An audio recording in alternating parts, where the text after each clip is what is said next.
I'm going to talk about goals today. I've been talking about them recently a little bit. I talked about switching my own goal priorities. I've talked about in the past how to set goals. I even talked about how to get the best out of coaching. And one of my main pieces of advice was to take a concrete goal with you to tell the coach, this is what I want to achieve. And I said that was probably the most important thing you can do, because the whole point of hiring a coach is that they're trying to get you the result you want faster than you would be able to do on your own. But they can't really help you unless you have a result that you want in mind for that coach to help you with. Today I want to tackle the issue I see with a lot of guys where they're focusing on their progress as if that is the goal itself. And that sounds I'm gonna have to unpack that a little bit. Because basically, you should have set concrete goals, like results-based goals.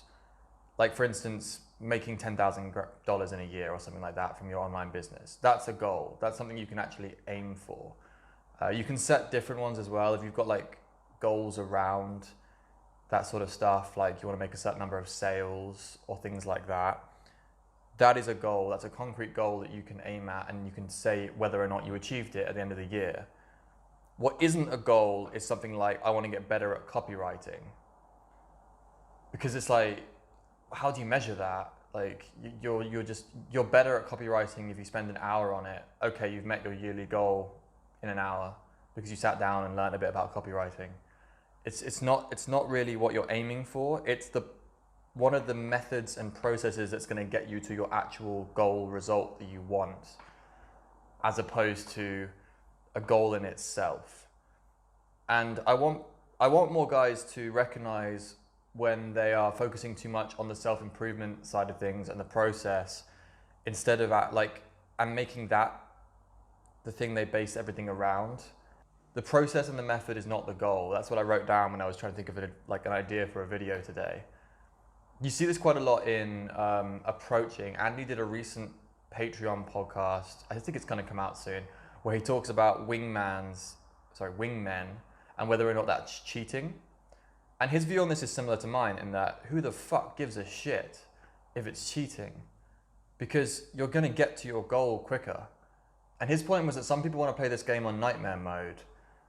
And he was like, that's okay. If you're that guy that wants to go out there and make things as hard for yourself as possible, and that's how you get your sense of like achievement, your sense of accomplishment, that's all good. But if you are in it for the results, which I think is really most of us, if I'm being honest, even the guys that want the nightmare mode stuff, they would be happier getting the results rather than making things incredibly difficult for themselves. So it's one of those things where it's like, is it actually what you're after? Like is the self-improvement what you're after? Or is what the self-improvement gives you that is really what you're after? So I do honestly suspect that most people would prefer the results to the self-improvement. Obviously you get like the build-up of confidence, the build-up of your skills, that's all great. But those are methods of achieving goals, not the actual point of this whole thing themselves. That's all I've got to say today. Like, ruminate on this. I could talk about this for like 20 minutes, but I've already said what I need to say. So ruminate on this, whether or not everything you're doing is aiming at the process or aiming at the goals you set. All right, guys. Peace out.